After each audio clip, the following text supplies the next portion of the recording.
السلام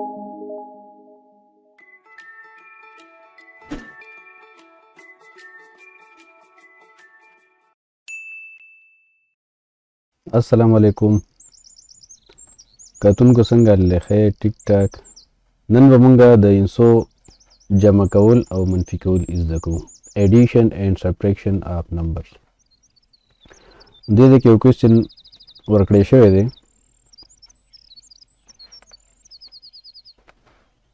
293,109 293,109 دا جمع کول دي د 625,834 سره د دې ډېر ایزي او اسانه طریقه دا ده چې دا به تاسو ځان ته ورټیکل طریقې باندې ولیکئ ونز به د ونز د لاندې ولیکئ ټنز به د ټنز د لاندې ولیکئ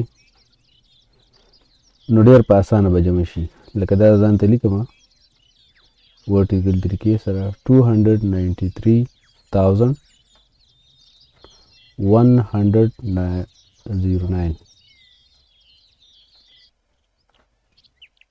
plus 8 کو ورته سره دا دی خو سره 625,834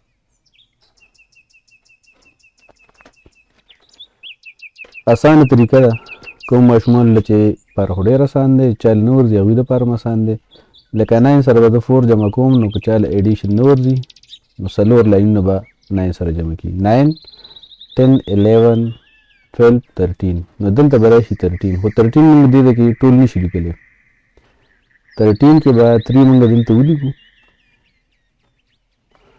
او دا 1 چې کوم دی دا به موږ کیري کړو دلته به راشي نو دلته 3 انسې به جمع کوو 1 0 او 3 دلته به راشي موږ سره 4 اوس 1 او 8 به جمع کوو نو 8 اور 1 9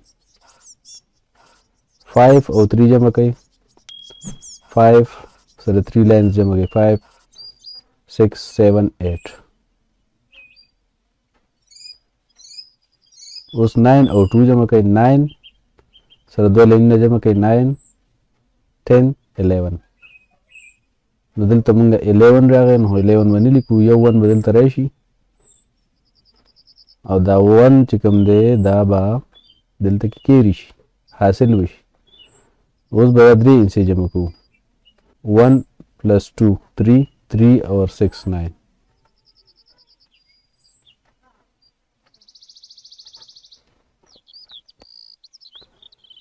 نو امید ده چې په دې ایډیشن به تاسو مکمل پوه شوي وي چې کوم هندسې کې حاصل جمع یعنې د کې هندسه یوه راځي او څه مسله نه وي کوم ځای کې چې دوه راځي اولنۍ هندسه به مونږ هلته لګوو او دا دویمه هندسه به مونږ دلته کیري کوو حاصلو به نو هغه بیا د هغې دویم قطار سره جمع کېږي لکه دې ځای کې د 13 خبر راغله او د 11 راغله نو یو هندسه مونږ ولګوله او دا یوه هندسه چې کوم دی دا دلته کیري شو نو دا 3 هندسې بیا وروسته دویم لاین کې جمع شو دا شان سبټریکشن چې کوم طریقې کار دی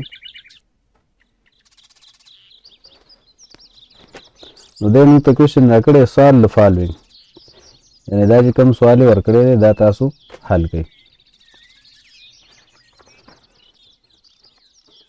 خو دې ځای کې چونکې د ماینس نښه ده د سبټریکشن علامت دی نو موږ به دا څه کوو منفي کوو به نو د دې او د دې طریقه یو شان ده دا دواړه به تاسو د یو بل نه لاندې ولیکئ ورټیکل طریقې سره غټ هندسه به بره ولیکئ اولنۍ چې کوم نه مخکې لیکلې او ماینس چې کوم دی کوم نه مخکې چې ماینس دی هغه به لاندې ولیکئ 1 به د 1 لاندې راوړئ 10 به د 10 لاندې او 100 به د 100 لاندې لکه دا دې لیکم 598,248 ماینس دا هندسه سبټریکټ کول دي ماینس 446,719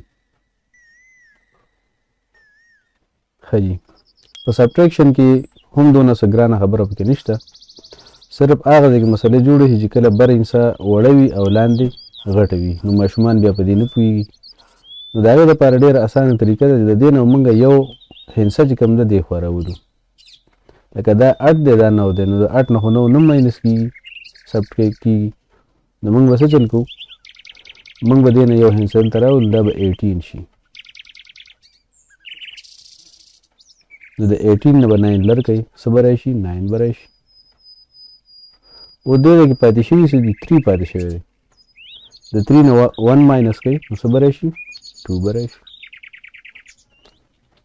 دې ځای کې اوس 2 دی نو 2 نه هم 7 نه ماینس کېږي. نو دلته موږ د دې نه یو هندسه دې خوا راولو دا به څه شي 12 به شي. نو د 12 نه اوس 7 ماینس کوي نو څه به ترې راشي 5.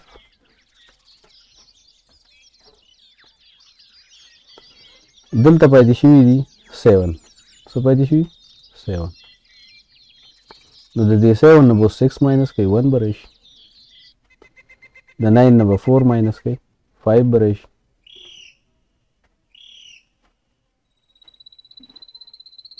او دلته کې به د 5 نه 4 ماینس کوي 1 به راشي. نو دا طریقه وه.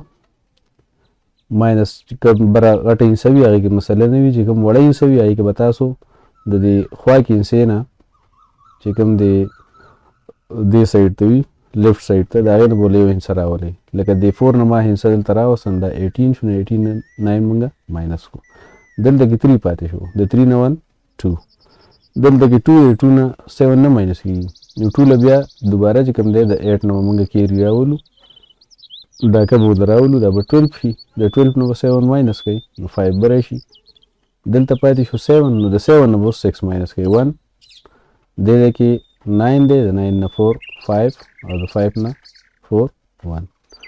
امید دی چې په دې طریقه باندې به تاسو پوه شوي